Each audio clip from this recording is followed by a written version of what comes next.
Bulan Sya'ban adalah bulan mulia. Disebut atau dinamakan Sya'ban karena fihi khairun katsirun. Di dalam bulan Sya'ban ini terdapat kebaikan yang sangat banyak. Punya cabang-cabang kebaikan yang sangat banyak. Cuman di bulan Sya'ban ini orang banyak melupakan atau melalaikan daripada kemuliaan bulan Sya'ban ini. Kalau bulan Rajab kemarin itu banyak orang bergiat di dalam melakukan aktivitas kebaikan. Karena di bulan Rajab memang salah satu bulan yang mulia. Ada 4 bulan yang mulia dalam Islam. Siapa yang melakukan kebaikan di bulan yang 4 itu, maka dia akan mendapatkan pahala yang lebih banyak dan besar ketimbang bulan yang lain. Tapi kalau ada yang melakukan dosa di bulan yang 4 itu, maka dosanya lebih banyak dan besar daripada dosa yang dia kerjakan di bulan lain. Bulan yang 4 itu adalah Dzulqa'dah, Dzulhijjah, Muharram, yang satunya yang baru kita lewatin kemarin bulan Rajab.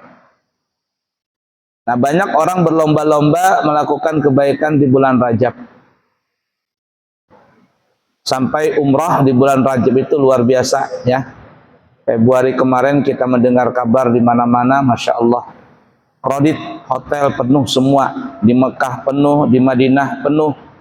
Yang harganya hotel biasanya semalam itu bisa hanya 300 sampai 400 real satu kamarnya, itu bisa mencapai berkali-kali lipat harganya. Bahkan ada yang satu malam kamar itu harganya 50 juta. Saking banyaknya membludak orang berumrah di bulan Rajab. Di bulan Sya'ban sudah mulai kendor lagi. Pas nanti di bulan Ramadan ngebut lagi beribadah. Makanya orang yang berumrah di bulan Ramadan itu harganya juga gila-gilaan. Harga umrah juga mahal sekali karena memang tiket pesawat, hotel dan lain sebagainya itu mahal di sana. Nah, di antara bulan Rajab dan Ramadan ini ada bulan Sya'ban. Padahal dinamakan bulan Sya'ban adalah karena banyaknya cabang-cabang kebaikan di bulan Sya'ban ini. Sya'ban cabang-cabang. Dan karena itu terhimpit bulan Sya'ban antara bulan Rajab dan bulan Ramadan yang kita sebutkan tadi. Di bulan Rajab dan bulan Ramadan orang berlomba-lomba dalam melakukan kebaikan, sehingga orang banyak melupakan atau melalaikanlah di bulan Sya'ban ini. Padahal ada beberapa kejadian besar di bulan Sya'ban ini. Nanti kita sebutkan satu persatu. Sya'ban menjadi mulia karena ada beberapa kejadian yang terjadi di bulan Sya'ban ini. Yang pertama, bulan Sya'ban dikenal juga dengan bulan Nabi. Bulanku, kata Nabi. Kenapa bulan Sya'ban dikenal dengan bulannya Nabi Muhammad sallallahu alaihi wasallam? Padahal kita di mana-mana memperingatin Maulid Nabi adalah di bulan Rabiul Awal. Tapi bulan Rabiul Awal Nabi tidak mengatakan bulan Rabiul Awal adalah bulanku, tetapi Sya'ban syahri. Sya'ban itu bulanku, kata Nabi.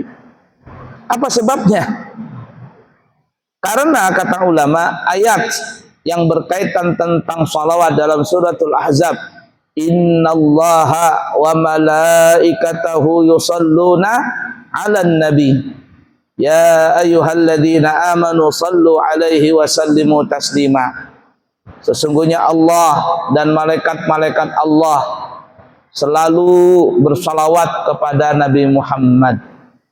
Wahai kalian orang-orang yang beriman, sampaikanlah salawat dan salam selalu kepada Nabi Muhammad sallallahu alaihi wasallam.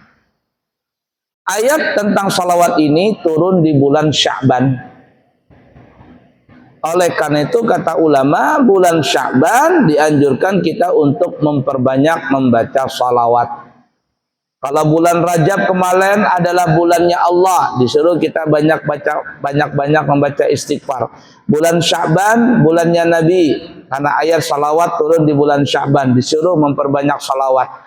Bulan Ramadan bulannya umatnya Nabi dan juga dikenal dengan bulan Al-Quran. Syahrul Ramadan alladzi unzila fihi al-Quran hudan linnasi wa bayyinatin minal huda wal furqan. Bulan Ramadan, bulan diturunkannya Al-Quran. Di dalam Al-Quran itu ada penyembuh, ada petunjuk, dan membedakan antara yang hak dan yang batil. Maka di bulan Ramadan disuruh bagi kita untuk memperbanyak membaca Al-Quran. Ulama salafun saleh mengatakan bulan Rajab itu ibarat kata bulan menanam. Bulan menanam. Bulan Sya'ban adalah bulan menyiram dan menjaga tanaman tersebut daripada gangguan-gangguan hama. Hama tikus, hama burung, hama belalang dan lain sebagainya. Bulan Sya'ban ini. Nah, ketika menanam luar biasa semangat orang. Tapi ketika menjaga ini yang berat. Banyak orang gagal di bulan Sya'ban ini. Kenapa? Karena lengah di bulan Sya'ban ini sehingga kuman, hama datang untuk menggerogoti tanaman kita tadi. Tanaman itu bahasa kitanya amal kita.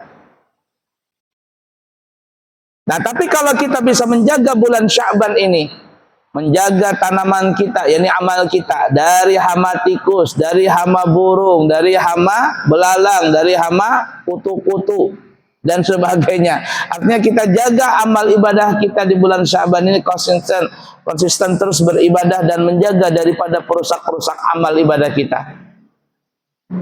Maka apa nanti natijahnya? Kata ulama, dan bulan Ramadan adalah bulan hasad, bulan panen. Bulan panen. Nanamnya benar di bulan Rajab, Sya'bannya dijaga tanaman tadi dengan benar, dipupuk, disiram dan seterusnya. Tinggal di bulan Ramadan panen raya. Panen raya. Dari segi pahala ibadah di situ panen rayanya. Tapi kalau ada orang di bulan Rajab tidak menanam, atau juga menanam di bulan Rajab, ini nanam amal maksudnya. Di bulan Sya'ban dia tidak menyiram atau tidak menjaga tanamannya dari hama-hama tadi. Ketika masuk bulan Ramadan, maka dia gagal panen. Gagal panen. Coba lihat. Allah Subhanahu wa taala meletakkan bulan Rajab adalah urutan bulan ke-7 di bulan Hijriah. Sya'ban di bulan ke-8. Ramadan di bulan ke-9. Ibarat kata ada filosofi di balik itu adalah ada hikmahnya. Apa itu? Seperti halnya seorang perempuan yang hamil. Apabila masuk 7 bulan, maka biasanya perempuan itu ada kitan ya, mandi-mandi, selamatan, apalah ibarat kata seperti itu. Walaupun itu cuma adat, tetapi insya Allah selama tidak keluar daripada, tidak bertentangan dengan syariat, boleh-boleh saja. Al-adatul muhkamah, hukum adat. Adat itu akan menjadi hukum. Apabila baik, baiklah. Apabila jelek, maka jeleklah. Seorang perempuan ketika hamilnya di 7 bulan, dia mandi-mandi. Ya enggak? Sya'ban di bulan ke-8. Ibarat kata perempuan yang hamil apabila masuk di bulan yang ke-8 kehamilannya, yang dia siapkan itu apa? Mentalnya. Yang dia siapkan itu apa? Dana untuk kelahiran. Dia siapkan apa lagi? Belanjaan untuk bayi ini, bayi itu, macam-macam sudah. Jaga mentalnya dia. Ya. Kemudian macam-macam lah. Nih, tahu di bulan ke-8. Dan detik-detik masuk di bulan Ramadan, bulan ke-9. Disitulah perempuan sudah siap-siap ingin melahirkan. Dana sudah ada. persiapan melahirkan sudah ada, pakaian untuk bayi, popok, bla bla bla bla bla bla, sudah siap semuanya. Di bulan ke-9 tinggal siap-siap, dan masuk di bulan ke-10 maka perempuan itu melahirkan. Artinya bulan Ramadan itu adalah akhir daripada seorang perempuan yang hamil pada umumnya. Dan setelah di bulan ke-9 lahirlah perempuan itu. Maksudnya perempuan itu pun melahirkan seorang anak. Anak itu adalah kita. Rajab, Sya'ban, Ramadan itu ibarat kata ibu kita. Dan ketika sampai kelahirannya, yakni pas malam hari raya Idul Fitri, kita seperti kayaumin waladathu ummuh, seperti halnya seorang bayi yang baru dilahirkan. Tidak ada dosa sama sekali. Yaitu bahasa kitanya musim panen, panen raya.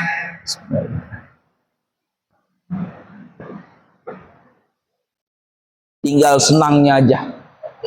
Sudah panen raya bulan Ramadan, dijual, tinggal hasilnya aja.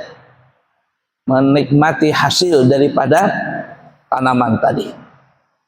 La ilaha illallah Muhammad Rasulullah sallallahu alaihi wasallam. Yang pertama tadi adalah bulan sholawat. Dinamakan bulannya Nabi karena ayat tentang sholawat turun di bulan Sya'ban. Yang kedua dan yang ketiga, Allah Subhanahu wa taala memerintahkan puasa Ramadan dan juga perintah zakat itu adalah di tahun kedua Hijriah. Setelah Nabi kurang lebih berhijrah di Madinah 18 bulan. Baru ada perintah puasa Ramadan dan juga ada perintah zakat. Itu terjadi di bulan Sya'ban di tahun kedua Hijriah atau kurang lebih 18 bulan setelah Nabi sampai di kota Madinah. Sebelumnya tidak ada perintah puasa, sebelumnya tidak ada perintah zakat. 2 dan 3. Yang keempat, terjadi juga tahun kedua Hijriah atau 18 bulan setelah Nabi sampai di kota Madinah. Tepatnya di bulan Sya'ban, suatu saat Nabi pergi keluar dari kota Madinah bersama-sama sahabat lalu melaksanakan salat. Ada yang mengatakan salat zuhur, ada yang mengatakan salat asar di satu tempat dekat kota Madinah.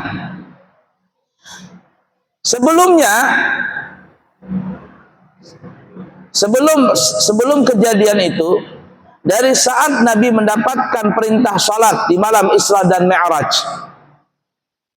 yang tadinya 50 waktu akhirnya menjadi 5 waktu buat Nabi dan buat kita semuanya umat Nabi Muhammad sallallahu alaihi wasallam. Dari saat itu Nabi menghadap arahnya, diperintahkan untuk menghadap ke arah Palestina, Masjidil Aqsa. Nabi nurut karena memang itu awal untuk hadap kiblat ke sana. Tapi Palestina di situ ada 3 agama di sana diturunkan, yang dikenal dengan namanya Dinus Samawi, agama langit, yaitu Islam, yang kedua Yahudi, dan yang ketiga Nasrani. Nabi nurut saja dari perintah Allah untuk menghadap ke arah kiblat. Dari awal perintah salat diwajibkan dan seterusnya sampai kejadian yang kita akan sebutkan nanti. Ketika Nabi di kota Mekah, apabila Nabi salat di depan Ka'bah, maka beliau akan menghadap ke arah kiblat, maksudnya ke arah Palestina, plus juga menghadap Ka'bah. Jadi kalau seandainya ini Ka'bah, Palestina umpama ke sana, Palestina ke sana, Nabi salatnya di sini. Ya, di depan pintu Ka'bah, kemudian menghadap ke Ka'bah plus juga menghadap ke Palestina. Secara tidak langsung Nabi itu kepingin supaya arah kiblat itu dipindahkan ke Ka'bah Al-Musyarrafah yang ada di kota Mekah. Walaupun Nabi tidak minta, Allah Subhanahu wa taala tahu.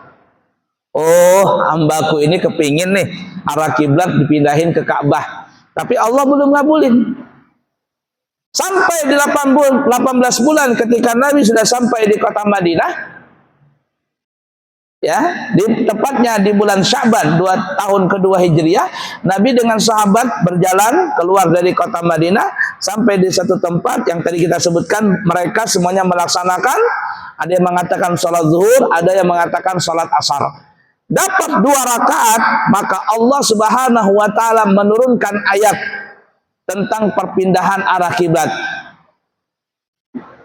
Falanwalliyannaka qiblatan tardaha fawalli wajhaka syatral masjidil haram wa haitsu ma kuntum fawallu wujuhakum syatrah. Maka sesungguhnya kami memalingkan arah kiblatmu kepada arah Ka'bah al-Musyarrafah tardaha, yang engkau sudah senang itu. Rasul kepingin itu, maka Allah kabulin hajatnya Nabi. Sampai Nabi merasa senang, Allah kabulin hajatnya Nabi. Fawalli wajhaka syatral masjidil haram. Kalau begitu wahai Rasulullah kekasihku, bahasa kitanya nih ya, hadapkanlah arah salatmu sekarang menuju kepada Masjidil Haram. Dan saat itu yang tadi baru dapat 2 rakaat, Nabi pun 180 derajat berpindah arah kiblat. Yang tadi ke sana ngidapnya, Nabi di depan, berpindah Nabi ke depan sana, berputar, nguap begitu. Para sahabat juga berputar. Dalam kondisi seperti itu tidak ada masalah bergerak 3 kali berturut-turut. Tempat itu sekarang dikenal namanya masjid apa? Qiblatain. Yang pernah berangkat haji, berangkat umrah, tahu tuh apa Masjid Qiblatain itu. Masjid disebut nama Masjid Qiblatain karena pada saat itu turunlah ayat yang disuruh untuk memindahkan arah kiblat yang awalnya ke Palestina, kemudian berpindah ke Masjidil Haram, Al-Ka'bah Al-Musyarrafah. Itu terjadi di bulan Sya'ban 4 sudah. Yang kelima, Nabi kita Muhammad sallallahu alaihi wasallam, kata Siti Aisyah, paling banyak berpuasa sunnah itu di bulan Sya'ban. Paling banyak puasa itu bulan Sya'ban. Siti Aisyah bilang begini, bahasa kitanya nih ya, tidaklah Nabi melaksanakan puasa sunnah yang paling banyak, Nabi paling banyak melaksanakan puasa sunnah di bulan Sya'ban ketimbang puasa sunnah di bulan-bulan lain. Kalau bulan lain Nabi puasa awal bulan, akhir bulan, puasa putih, puasa hitam, Senin, Kamis, iya itu rutinan, setiap bulan ada. Tapi ketika di bulan Sya'ban, Nabi itu sering banyak banget puasa. Jadi tidak salah kalau ada orang yang puasa di bulan Sya'ban. Bagi yang rutinan, banyak Nabi berpuasa. Ditanya oleh Siti Aisyah, ya Rasul, kenapa engkau paling banyak berpuasa sunnah di bulan Sya'ban? Bahasa kitanya nih ya. Lalu Nabi menjawab, karena di bulan Sya'ban ini diangkatnya amal catatan setiap makhluk hamba manusia. Bahasa kitanya, catatan itu ganti buku setahun sekali. Cuman di situ tidak diterangkan tanggal berapa, malam atau siang tidak tahu. Cuman para ulama banyak mengatakan pergantian catatan amal itu terjadi pada malam nisfu Sya'ban. Insyaallah malam Jumat ini, kalau tidak ada perbedaan, malam Jumat ini nisfu Sya'ban. Di situ pergantian catatan amal. Kalau Nabi puasa Senin Kamis, ditanya oleh seseorang, Nabi menjawab, kalau Senin hari kelahiranku, hari Kamis hari diangkatnya amal. Seminggu sekali pergantian catatan amal itu terjadi pada hari Kamis. Tidak ada sebulan kali, langsung berpindah setahun sekali. Pergantian catatan amal setahun sekali itu terjadi adalah di bulan Sya'ban. Dan aku senang, kata Nabi, ketika diangkat amalku itu, aku dalam keadaan puasa. Dan para ulama banyak mengatakan pergantian catatan amal itu tahun lalu ditutup dan tahun berikutnya dibuka catatan baru. Itu di bulan Sya'ban, di malam nisfu Sya'ban. Berapa umur kita sekarang?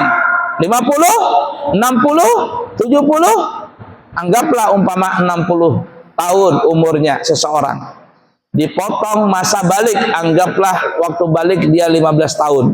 Kalau 60 dikurang 15 berarti ada 45 tahun. Artinya dia kalau umur 60 tahun dipotong masa baliknya 15 tahun, orang itu telah mempunyai buku sebanyak 45 buku catatan amalnya. Setiap tahun diganti, setiap tahun diganti. Dan ini akan diberikan catatan tersebut kepada semua hamba pemilik catatan itu di akhirat nanti. Dan hamba itu akan mendapatkan catatan amalnya dengan menerimanya dengan 3 cara. Yang pertama, biyamini, ada orang yang mendapatkan catatan amal itu dengan tangan kanannya. Wa huwa min ahlil jannah, maka orang ini adalah penghuni surga.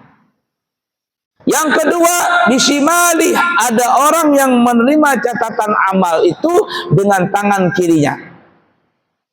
Dan dia akan masuk neraka, tetapi tidak kekal. Mampir dulu ke neraka, dicuci dulu karena kebanyakan dosa, belum sempat tobat.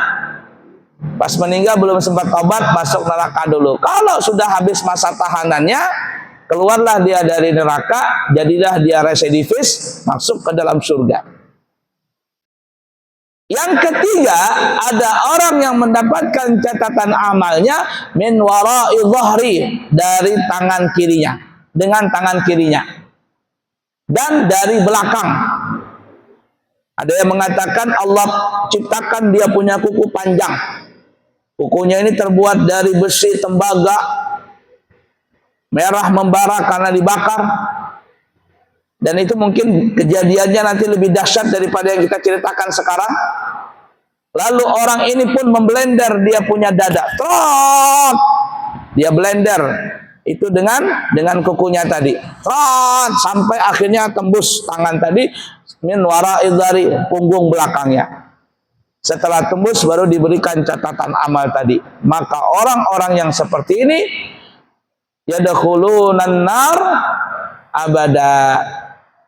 Mereka akan masuk ke dalam neraka selama-lamanya. Na'udzubillahi min dzalik. Nah, jadi pergantian catatan amal di malam nisfu Sya'ban. Kemuliaan malam nisfu Sya'ban banyak sekali riwayat hadis. Ada yang meriwayatkan Imam Muslim, ada yang meriwayatkan hadis tersebut oleh Imam Ahmad, Imam Ibnu Majah, Imam Ibnu Khuzaimah dan lain sebagainya. Kemuliaan bulan malam nisfu Sya'ban itu dalilnya ada. Walaupun dari kalangan Wahabi dan Salafi mereka tidak mau memuliakan malam nisfu Sya'ban. Terserah mereka. Walaupun kita ajukan dalil jatuh, tetap juga mereka tidak mau. Lana a'maluna walakum a'malukum la hujjata bainana wa bainakum Allahu yajma'u bainana wa ilaihil masir. Kita punya amal, kita punya dalil, kalian juga punya dalil. Kita bekerja, kita beramal dengan amal kita, kalian dengan bekerja dengan amal kalian. Nggak usah ribut, kita punya hujjah masing-masing. Nanti kita akan berkumpul kepada Allah Subhanahu wa taala di akhirat nanti. Dan kepada Allah lah kita tempat kembali. Oke, kita kembali ke malam nisfu Sya'ban. Banyak hadis yang berkaitan dengan malam nisfu Sya'ban. Salah satunya hadis yang diriwayatkan oleh Imam Bukhari radhiyallahu ta'ala anhu. Nabi bercerita, hadisnya agak panjang, kita langsung poinnya saja.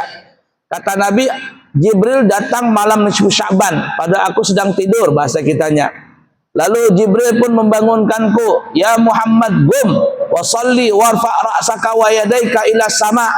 Wahai Rasulullah, bangunlah dari tidurmu, salatlah, angkat tangan dan kepalamu, angkat kedua tangan dan kepalamu, yakni berdoa ke langit. Maka aku bertanya kepada Jibril, hai Jibril, kenapa engkau bangunkan aku malam ini, ada apa? Kata Jibril, malam ini adalah malam nisfu Sya'ban. Allah membukakan seluruh pintu langit dan seluruh pintu bumi, dan juga Allah membukakan salasumiyati babin minar rahmah. Allah membukakan 300 pintu rahmatnya. Fayaghfiru li jami'i man, di malam nisfu Sya'ban, di malam pergantian catatan buku, Allah akan mengampuni seluruh dosa hamba-hambanya, seluruhnya. Kecuali kata Jibril ada 10 golongan manusia yang tidak diampuni dosanya. Nah, ingat ini, jangan sampai melakukan salah satu dosa yang 10 ini. Makanya guru-guru kita, ulama kita kalau malam nisfu Sya'ban itu beribadah. Kenapa? Supaya ketika amal kita, buku amal kita ditutup tahun yang lalu ini, sebelum ditutup, dosa-dosa kita diampuni. Dosa diampuni. Bahasa kitanya, kita kepingin tutup buku itu husnul khatimah. Nah, ketika membuka buku catatan amal tahun itu juga dibuka dengan kebaikan. Dibuka dengan kebaikan. Nah, malam itu semua dosa manusia diampuni kecuali ada 10 golongan yang tidak diampuni. Yang pertama, man la yusyrik billahi syai'a, orang yang menyekutukan Allah, tidak diampuni dosanya. Bersekutu dengan iblis, bersekutu dengan syaitan, bersekutu dengan jin, memelihara jimat-jimat, melihara tuyul, susur ngesot, babi ngepet, parakang, jenglot, kolor ijo, botol ijo, kuyang, apalagi genderuwo, macam-macam dipelihara. Banyaknya hantunya di Indonesia ini, sudah banyak miskin-miskin lagi hantunya. Kemana-mana pakai kolor aja. Tidak diampuni dosanya malam nisfu Sya'ban. Illa man kana sahiran. Yang kedua, tukang sihir, tukang tenun, tukang santet, jampi-jampi, tukang pelet. Nah, ini yang suka melet-melet perempuan nih, kena ini. Pakai susuk, kena semuanya. Saya kemarin 2-3 hari yang lalu kalau nggak salah, hari Kamis, saya ke Samarinda, lewat di pinggiran sungai, ada tulisan ahli susuk. Ahli susuk. Wah, kata saya ini ahli susuk. Asli dari Banyuwangi, kata saya, katanya dia. Wah, kata saya bahaya nih ahli susuk ini. Sama itu. Yang ketiga, kahinan, dukun. Zaman dulu namanya dukun, diperhalus kalimatnya orang pintar. Sekalinya pintar membunguli. Diperhalus kalimatnya paranormal, yang percaya nggak normal. Diperhalus kalimatnya guru spiritual, diperhalus kalimatnya ahli metafisika. Ujung-ujungnya sama, dukun. Dukun zaman dulu identik, ada tengkorak, ada kemenyan, minyaknya minyak nyong-nyong, minyak kuda lumping, kumbang 7 rupa, keris, mandau, semuanya macam-macam di situ.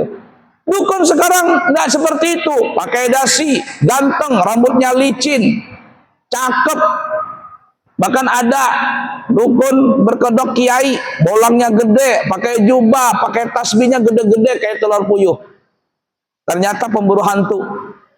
Susah membedakan yang mana kiai, yang mana pemburu hantu, mirip-mirip semuanya. Tidak diterima dosanya malam nisfu Sya'ban. Yang keempat, au musyahinan, orang yang berkelahi. Berkelahi gara-gara warisan, berkelahi gara-gara parkiran, berkelahi gara-gara di Facebook, media sosial, tersinggung, bla bla bla, macam-macam. Orang berkelahi zaman sekarang ini. Tidak diampuni dosanya malam nisfu Sya'ban. Yang kelima, mudmina khamrin, peminum khamar, narkoba, ekstasi. Apalagi sabu-sabu, jenet, di Banjar jenet, double L. Yang paling rendah ngelem, anak-anak nih ngelem, semuanya tidak diampuni malam nisfu Sya'ban. Yang kelima, musirran ala zina, orang yang berzina, berselingkuh, LGBT, pacaran, tidak diampuni dosanya malam nisfu Sya'ban. Yang ketujuh, akilan riba, pemakan riba, ngutangin orang tapi pakai bunga. Berangkat umrah, berapa umrahnya? 32, tapi cicil 2 tahun. Ternyata pas lunas bukan 32, 38 juta. Umrah sampai pakai bunga-bungaan juga. Berangkat dulu, bayar cicil belakangan. Berapa? 32. Ternyata pas nyicil selesai lunas bukan 32, 40 juta. Kena sudah di situ. Yang ke-8, uququl walidain, durhaka kepada orang tua. Laki-laki bisa durhaka dengan 2 orang saja, ibu dan bapaknya. Perempuan bisa durhaka kepada 3 orang, ibunya, bapaknya, suaminya. Dan banyak sekali perempuan bisa tidak durhaka. Dia tidak durhaka kepada bapaknya, dia tidak durhaka kepada ibunya. Tapi banyak perempuan durhaka kepada suaminya. Oleh karena itu Rasulullah mengatakan kepada Siti Aisyah, wahai Aisyah, di neraka paling banyak perempuan. Sebagai perempuan, Siti Aisyah bertanya, kenapa ya Rasul kok perempuan paling banyak dalam neraka? Kata Rasul, karena perempuan itu kurang bersyukur kepada suaminya. Padahal suaminya telah memberikan apapun juga. Coba lihat, kita tanya kepada istri kita masing-masing. Kalau berani nanya juga sama istri. Banyakan mana baju istri, baju kita? Dalam lemari itu, baju istri atau baju suami? Sendal, sepatu, banyakan suami atau banyakan istri? Tas, banyakan mana? Banyakan suami, banyakan istri. Perhiasan, banyakan mana? Suami atau istri? Hampir rata-rata istri. Tapi ketika suami melakukan satu kesalahan, si istri bilang, selama aku menikah, aku merasa tidak pernah merasa bahagia. Engkau tidak pernah memberikan apa-apa kepadaku. Banyak seperti itu, banyak sekali. Itulah kata Rasul, masuk neraka perempuan seperti itu. Yang ke-9, awin nama, adu domba, provokator, provokasi, hati-hati. Kalau zaman dulu pepatah mengatakan mulutmu adalah harimaumu, tapi zaman sekarang jempolmu adalah harimaumu. Kenapa? Karena dapat berita di media sosial, di Facebook, di mana-mana, TikTok, Instagram, di mana-mana. Lalu disebarkan berita itu. Hati-hati. Kalau berita ini bisa membuat gaduh di masyarakat atau dimanapun, maka jangan disebarkan berita itu, walaupun itu benar. Apalagi bohong. Pengadu domba tidak diampuni dosanya malam nisfu Sya'ban. Yang terakhir, orang yang memutuskan tali silaturahim, nggak mau berteman. Yang tidak mau berteman ini apa? Yang dia musuh siapa? Orang yang baik. Ini orang baik, orang soleh. Omongannya jujur, tidak pernah berkhianat. Dia benci dengan orang itu. Kenapa? Tidak ada memberi manfaat buat dia. Kalau dia musuh orang baik seperti ini, dan diampuni dosanya malam nisfu Sya'ban. Tapi kalau ada orang yang jahat, dia punya teman, ini temannya ahli maksiat, temannya ahli maksiat dan sebagainya. Kalau dia berteman dengan itu, membahayakan dia punya hati, membahayakan dia punya amal, maka yang seperti itu dia boleh tidak berteman, bahkan hukumnya bisa menjadi wajib. Kenapa? Karena kalau dia berteman bisa terjerumus dalam perbuatan dosa. Yang seperti itu, tidak berteman dengan orang yang seperti itu tidak dilarang.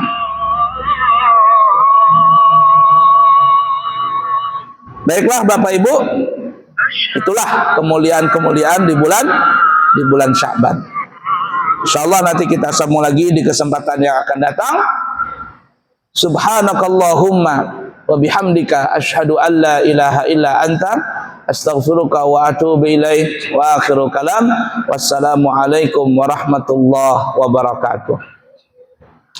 Allahumma inna nasta'uduka hadhil ma'lumat ma ta'allamna min ulumiddin farjiha ilayna kullama nahtad ilayha waj'alna minal 'amilin bima 'allamtana.